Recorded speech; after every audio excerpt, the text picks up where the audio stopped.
Hello everyone and welcome to Joint Failures. In this episode, we got some bad news from our buddies over at TiVo. They are bleeding subscribers and I've got a theory why. Okay, we're also going to talk about how the U.S. deficit is up to $10 trillion and if it's President Obama's fault. Is it? We're on it like a bonnet. Oh my goodness, and then I gotta ask everybody a question straight up. Is the woman's place at the office or should she be in the kitchen making me a sandwich?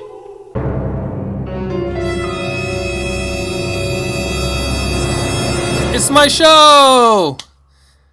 Joint Failures. Hello everybody and welcome to Joint Failures. My name is Chris, and that right there, I'm John. that is John. I'm Chris's friend. Yeah, this is Joint Failures, and we're on our new time and date, hopefully. Sundays, Sunday. every fortnight, that's every other week, and we're excited to be here. We think it's a good time slot because there is the Computer Action Show one Sunday, and then boom, we're hitting you with Joint Failures the next Sunday. Right. And let's kick off... Disappointed? Maybe. Maybe. Let's kick off this episode by talking about something near and dear to our hearts. Okay. We've got definitely some interesting discussions coming up regarding a few political topics, things that might get your feathers in a ruffle. Is that the saying? Right. Yes. Yeah. Okay. Good. If I didn't want to mess you're a that bird. up. That would have been really bad. Yes. But to kick it off, we got some bad news regarding TiVo, and both John and I are TiVo users. And fans. Yes. Big fans. You know what I found about TiVo? What? Is, Tell me.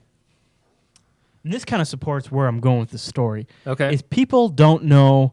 People are like, meh, TiVo. Like, there's such a meh TiVo. I know. Well, because they're They like, don't well, know. you know, I already got a DVR. I got a Comcast DVR. I got one of them Comcast It DVRs. records Working TV. just fine for me. Yeah. Yeah. See, they don't know. And so in fitting right along with that, there's some bad news. TiVo has lost 314,000 subscribers in the last quarter. Sucks. TiVo's looking bad. Yeah. They now sit at 8% of the DVR market, which is an estimated around 38 million homes. And another way this kind of hits is we just recently got Beer is Tasty featured on the TiVo Podcast HD section. Crap. I know. And I'm not even involved in that show. And I'm talking to them about some of our other shows, and it's like I really want. It's such a sweet experience because when you TiVo Beer is Tasty, once you get a season pass, just like every other, like all your TV shows. There you go, just like and that. And Beer is Tasty shows up along with all of your other recorded TV. It's just there's a Beer is Tasty. Bam, entry. bam. Not John, not John, not John. Right. And it's such a cool experience to turn on my TV and see some of our stuff on the TV. So this really kind of sucks. And so TiVo they're almost synonymous. They're like the Kleenex of the DVR market. They really are. People say, I'm going to go TiVo that. I'm going to TiVo that. And what they mean is I'm going to crap in Comcast DVR. Right. I'm going to more and more they mean that. I'm going to take a crapshoot with my POS DVR. And so TiVo, they've been bleeding money for quite a while. Yeah. And I just want to talk about something here because I think this is TiVo's own fault. Yeah? Because you look at this. Think about this. Subscription, right? That's where you're going to go. Well, they have yeah, okay. So if they have, what do they have? Like around 8 million, they're in 8 million homes. Or I don't know what 8% of 38 million is. No. But let's just Who does math? Let's just say it's a number. And somebody write us. They're in that many numbers and they have that many numbers paying a certain number a month. All right. That's okay. Plus you're buying the hardware. That right there. So the TiVo service But the hardware is always on sale. They're selling it at a loss every time.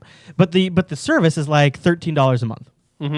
So they're 14. They have 14. Say it's $14 a month. They have number of people paying $14 a month.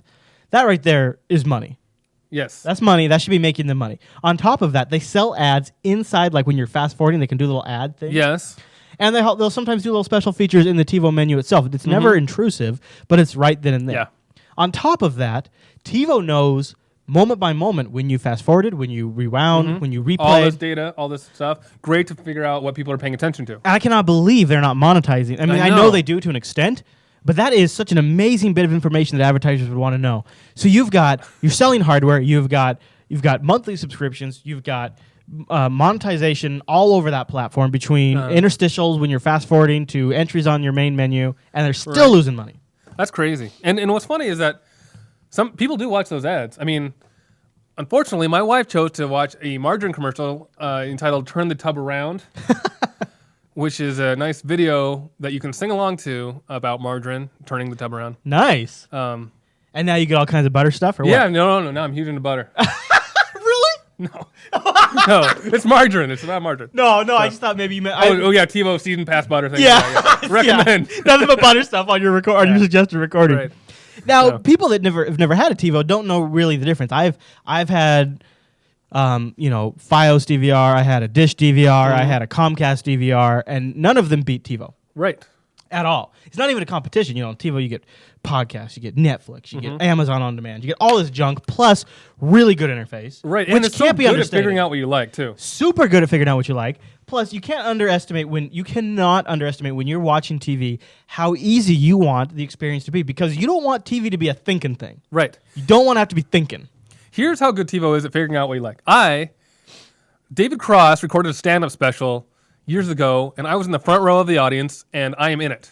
And TiVo has recommended I watch that probably 5 times. Wow. Yeah. Now, here's my TiVo story. Is I found Firefly because of TiVo. TiVo Yeah? recommends Firefly.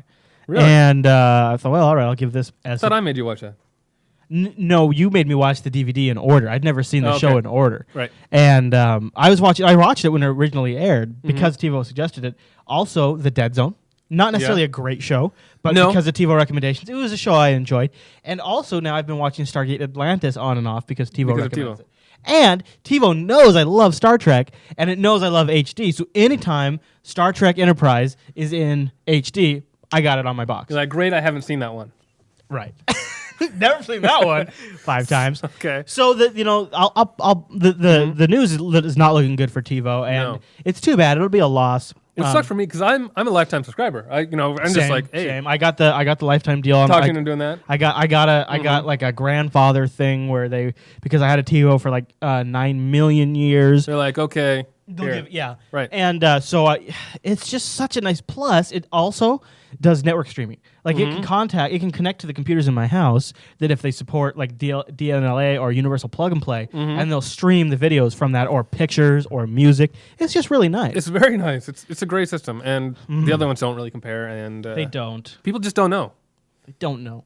But It's worth it. It's sad. And you can tell TiVo's in trouble because they've been doing a lot of the lawsuit stuff. Like they're going after Dish like crazy. Because Dish has Dish came out with their own DVR. Like this is a long time ago, but Dish came out with their own DVR, and TiVo's like, "Oh, we got to go after them because they're Right. using time shifting technology."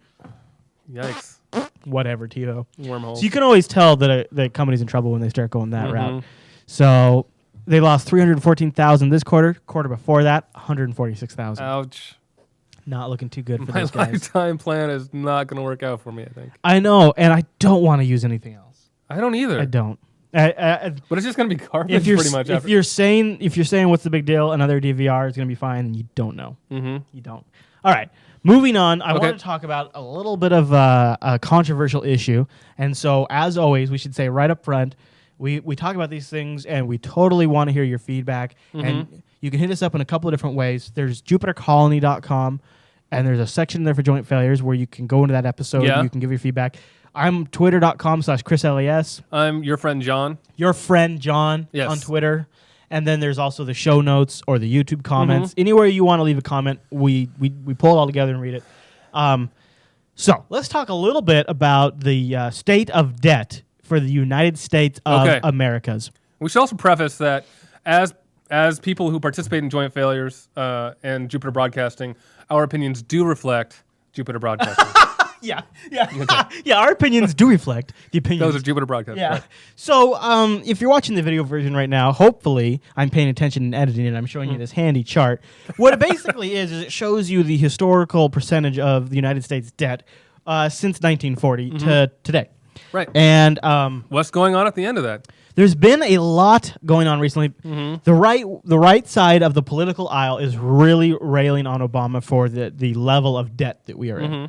And it's kind of the politics go through cycles, Right. and there's like a hot topic of the cycle, and the current thing that everybody's kind of ragging on is the debt, the state of debt. Well, according to ZFacts.com, they're the ones that put this nice chart together using again math.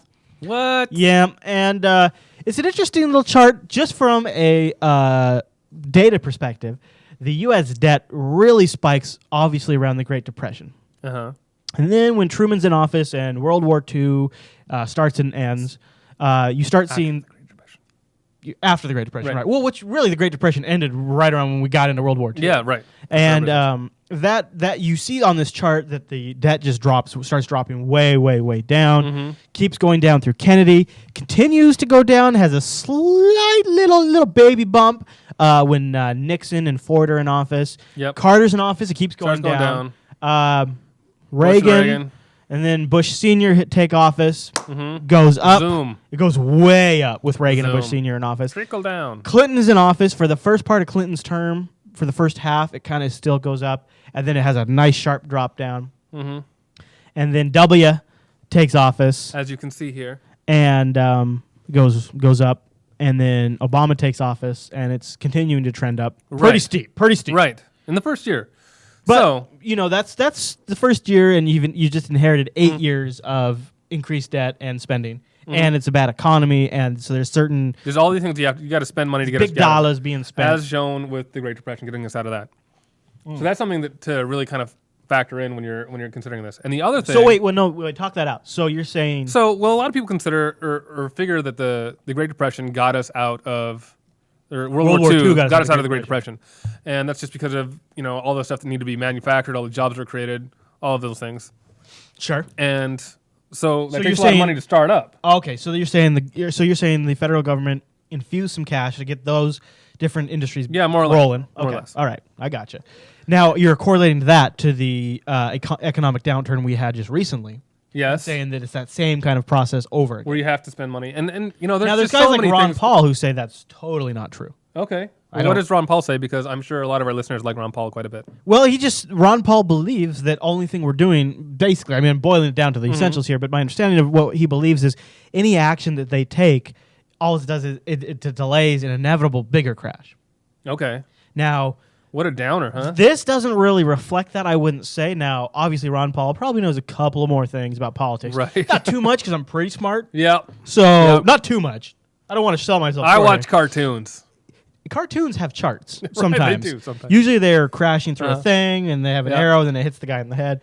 Now, one thing that I'm going to just throw out there for people to noodle, because I don't know any better, but I'd love to hear your feedback on this, is I've talked about it, I think in maybe episode 1 or 2, about a book I was reading, and by reading I mean listening to, called The Next 100 Years, A Forecast for the Future, which was he might have actually been a little on the right of the aisle, but a very well-known political forecaster who, I probably already said this, but just as a side note, because the book was recorded like a year ago, has already nailed stuff that has happened this year. Like, zing! Like nailed it. Right. So kind of freaking me out. Now you got to figure it's probably easier to predict the more immediate future. Yeah. But what he has kind of put into perspective, and I'm just making numbers up again because math's not my strong suit, but the numbers are essentially fit the spirit of what he had said. Now he used actual numbers, but he had made the point that we get really hung up on the national debt. Yes. Oh my gosh, we owe so much money to China, we owe so much money to Japan.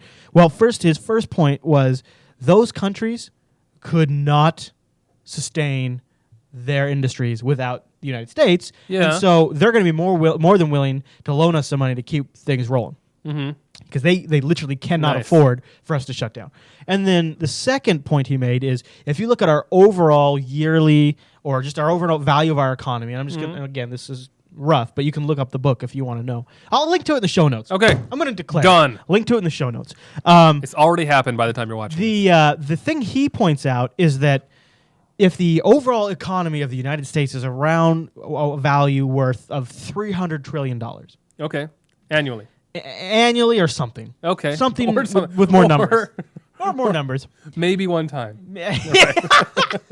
On June of 2002, June 30th, we hit the three. No, what he's saying is if we owe 10 trillion, which is what we're currently at right now, if we owe 10 trillion and the overall value of our economy is 300 trillion, then that is such a small, tiny percentage of our overall economy that it does not matter at all. And he says it's historically proven that every time we get all wrapped up about the deficit, that it turns out to not be a big deal at all. Like it's not a big issue. Okay. It's like It's if you've got $300,000 in the bank, yes, and you have a $20,000 car loan, it's not a big deal. your debt to income ratio is you're solid. Right. So that's his point. I'd be Okay. curious to know what the folks out there who are probably maybe a little more passionate about the topic, what they think. What do you think? I need to read the book, I guess. No, I mean, what do you think about does our deficit? Is that something like there's? I deficit literally is know something- people that are on like I have an uncle. Right. My uncle literally is stressing out about the deficit. I don't stress out about it. I don't like it. But personally, I'm one of those people who just doesn't like owing money to people. So Sure, absolutely. So, but if you put it, By the way, you owe me $3,000 $3,000 from services I'm totally rendered. good for it. I'm totally good for it. I gotta get you back next time, though. No, all right. Sorry, I didn't mean to cut you. No. off. That's pretty much it. I'm putting it into that perspective. If true, Yeah. it's fairly interesting. But I'd like to know, like, if we're getting that much money, if they're taking that much money, how come we can't pay it off quicker? How come we can't start paying it off? I mean, why borrow money? He addresses that. And I don't remember exactly, but basically, there's no incentive to do so. Like, What's the incentive to borrow money? I don't know. Okay, well, those are good questions. I The think. incentive to borrow money, I guess, is to avoid manufacturing more money, which decreases its value. Okay, but if So our by output- borrowing the money, we're not printing money. Okay, So then we're not bringing down the value of the dollar. all right. It was my understanding, at least. But I could be way off, but that's kind of what I've gathered. I'm just gonna trust you and go back to watching cartoons. Nice. Okay. All right. So that's just an interesting thing. That's one of those topics we want to hear from you guys out there. So feel free to give us the feedback. Now, our next topic Yes. also might be a little controversial. So all the same rules apply for getting Okay. hold of us. Kind of had some interesting news this last week. Let's see. Today we're recording is Friday. Mm-hmm. And Wednesday late, like around 6 o'clock at night, maybe, through some accidental means, we found out that my wife is being laid off from her job. And And she works at the same place you work. she does work for the same company, which is an interesting dynamic, let me tell you. Yes, I bet. And it's not a big company.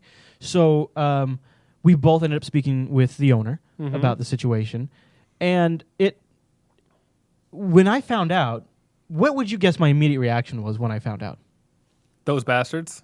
Yeah, you think so, right? Right. You think I'd probably, and I had a moment where I was like, "Well, I'm done. I'm quitting. I'm I walking." mean, they're not you're a firing great guy, my lady. but you do get angry sometimes. Yeah, I got a temper. Yeah. Screw you, John. Yeah. Okay. jerk. Fair enough. No, actually, I wasn't. I was actually a little relieved. Really? My initial reaction was I'm a little, like a weight had been lifted, Yeah. like a little bit of a weight, and here's why: is I work a lot of hours just as for my day job, and then I work a lot of hours for Jupiter Broadcasting. Thank you. I've done the math, and I'm working, more than a full-time job for my day job, and much more than a full-time job, and then about a full-time job on top of that for Jupiter Broadcasting. I'm about 10 hours short for Jupiter Broadcasting with a full-time 30 hours job. a week. And so I thought, and Angela was also working a full-time job. Plus, we have a newborn baby, and raising a child and working full-time is a Oh, yeah. difficult situation. Right. And then when one of the spouses is extremely busy and the other one has to kind of pick up the slack, it was a lot of stress. And what it meant was, although our income will be significantly reduced because she made a decent living, it sort of changes the whole dynamic of our family structure in that now all of a sudden one of us has a lot more time to take care of the things that we need to take care of. Like my truck is like 4,000 miles overdue for service. My car is probably, after driving yesterday, about 200 miles overdue for service. There's all these little things that when neither one of us had time to get to, and now all of a sudden that's all going to change and shift, and she's not going to have to go to work every day. She's going to have more time during the week to get things done. Maybe we can talk about maybe dinner plans and things like that. Right. Because a lot of times it's 6 o'clock at night and we're both still working, and it's like, oh crap, we're both hungry. We need to eat. What should we do? Well, let's order a pizza. Oh, well, we Right. got this frozen thing out in the freezer. Now, the opposite is happening for you. Right. Your wife has been on leave after having a baby Uh-huh. and is going back to work soon. Yep. She has 3 months leave for maternity after having a baby, and she's about to go back because our baby's almost 3 months old. We're basically having Switching. we're swapping. Yeah. Pretty much. What do you think now, as far as from a societal structure standpoint? I was going to try to get the numbers for the show, but I can't math. I looked at just recently a study that showed that from like the 40s on, there's like a chart that looks like the deficit only. It's a happiness chart, and it was like it was surveys of husbands and wives, and there's like the happiness is going down and down and down, and the divorce rate's going up and up and up. Right. And one person that was writing the opinion piece made the correlation where the data kind of intersects. Well, this is when it was Women started working? Yeah, is what their point was. Okay. Is that when women started working, the family structure changed and became more hectic and stressful, and so the families sort of started to erode a little bit. Now, do you agree? Do you think that's a possibility? Because I'm starting to wonder after the last year that we've just went through, and I'm starting to think to myself, there's already a weight lifted just knowing that there's kind of like going to be a change up, and then one person is going to have more time. So what's your opinion on that matter? Is there a spot for both, or do you think it's possible that just through evolution and developing your tribe and all this kind of stuff, that the way our human brains work and the way our organizational structures work, do you think there is a spot in that design for a person to be dedicated to maintaining the pack? It's an interesting question, I think. And I really think it's going to be different for everyone. I mean, that's kind of a cop-out answer, but I mean, there's different way to wuss it up. There's different dynamics, with husband and wives, with kids, and what's important to them. And what they need. That adds the kid is what changed it all. Because when it was just the two of us, it didn't matter. It didn't matter, right? So I mean, it's going to be family dynamic. It's going to be what's important to the people. It's going to be how stressful the job is in general. Yeah, that's true. And it's going to be that's a good point. How much you like your job. All these different things are going to add into that equation. But do you think there's a possibility that just through like from the caveman days till now, that just just if you look at, I couldn't imagine with a larger family and both parents being full time. Like, could you imagine if we had like another kid or two kids, 3 kids, and having? I just couldn't see it working. Yeah, see, I mean, we're a little bit nervous about it because, I mean, like you said, I'm working and my wife's about to be working, and what's going to happen to our baby? So we have, fortunately, both of our parents live close by, and they are retired. So you're still able to sort of rely on a family structure to provide. Yes, but at the same time, we're not going to be there. So that's still added stress. I mean, because there's things that we're going to miss out on. Yeah. And we both love being with our baby. So. And that was one of the challenges for us. Angie's parents and my parents were my mom to some degree was able to watch Dylan, but for the most part, it was just us, or we paid for daycare, which is really crazy expensive. It's crazy expensive. It is. It's just out of control. But it's a lot of work. I mean, I can kind of see it. But and it's not your kid and all that stuff. But I almost, just going through all this process and then having this huge relief that I didn't even know was a source of stress. I mean, the financial aspect is going to be stressful, but from a family structure, I'm already happier just knowing that things are going to change, and it's like this is going to be huge. That someone's going to be there with Dylan. And that her stress level is going to be reduced, my stress level, because there's going to be somebody that can take care of something during the day, and there's all this kind of stuff. And I almost do think that maybe and it doesn't have to be the woman, but I almost do think that the way our one person working, one person at home. Yeah, I mean, if we could afford to do that, we would.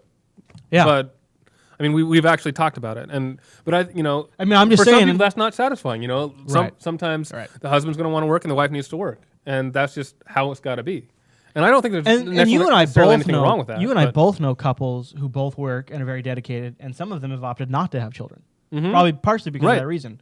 And then they usually turn out to be crazy dog people. No offense, but it's true. Crazy dog people, yeah. But statistics have actually shown that they end up happier in their marriage without kids. Yeah. Well, especially too late for us if they're both working. Right. Because it's a stressful thing. And I guess the moral of the story is I think, probably the woman's place is in the kitchen making me a sandwich, and that's just all there is to it. No, I think that it's nice to have one person at home. I think that does cut off a lot of stress. It doesn't have to be the girl. It doesn't have to be the wife. It doesn't have to be... But it'll be interesting to see, it's true. It could be the guy. But it'd be interesting to see if, in 3, 4, or 5 months, I'm saying, oh, my gosh, it's so stressful with the money situation. We had to make all these changes. I had to drop my second girlfriend. I can't go to hookers. I'm not doing blow anymore. It could be rough, and that's going to be really stressful if I got to drop blow. As a side note, I think it's also kind of interesting to talk about the fact that I think that there is a stigma if the guy stays home. Yeah. That's why you get movies like Mr. Mom with Michael It's Keaton. a joke. Right. It's a joke that the dad stays home. Yeah. And I do know some stay-at-home dads. At least I used to. I don't know them anymore. But I know some stay-at-home dads who are great. Yeah, I think it. And it's not a fair thing. I guess the stigma's like that because generally, a lot of times there's the guy will make more money. That's not always true though, so that's changing more and more, I think. Glass ceiling. So it's going to be. I'll kind of update people down the road once I feel like we've made a progress in one way or the other, and kind of let people know how it's going. Well, let me know this: is she going to be looking for another job right away? Well, what we're kind of thinking is maybe some contract work, part-time stuff here and there, because she has different. She has a degree in business. She's got different experience running businesses operationally, and she's really good at it. And so we're thinking maybe she can bring in some secondary income. That way. She's going to potentially help out with some of my workload with Jupiter Broadcasting. Oh, that'd be great. Because I get like a ton of email and stuff. And some of it is stuff that, needs my direct reply. And some of it's somebody asking for like, hey, what's the feed to get the iPod version of your video? Right. And that's like a template answer that I've never had time to develop like a canned response or something that she could go through and just easily copy respond. paste and Yeah. Or I have a lot of people that'll ask me that, Chris, I heard you had a review of the Kodak ZI-8. Where's the link to that? I can respond to that, or if she's already checking it, she can respond. So there's different. We're thinking, she might also kind of become like a subcontractor for Jupiter Broadcasting and help me out with that, because one of the problems I run into with Jupiter Broadcasting is there's points where I need to kind of take it to the next level.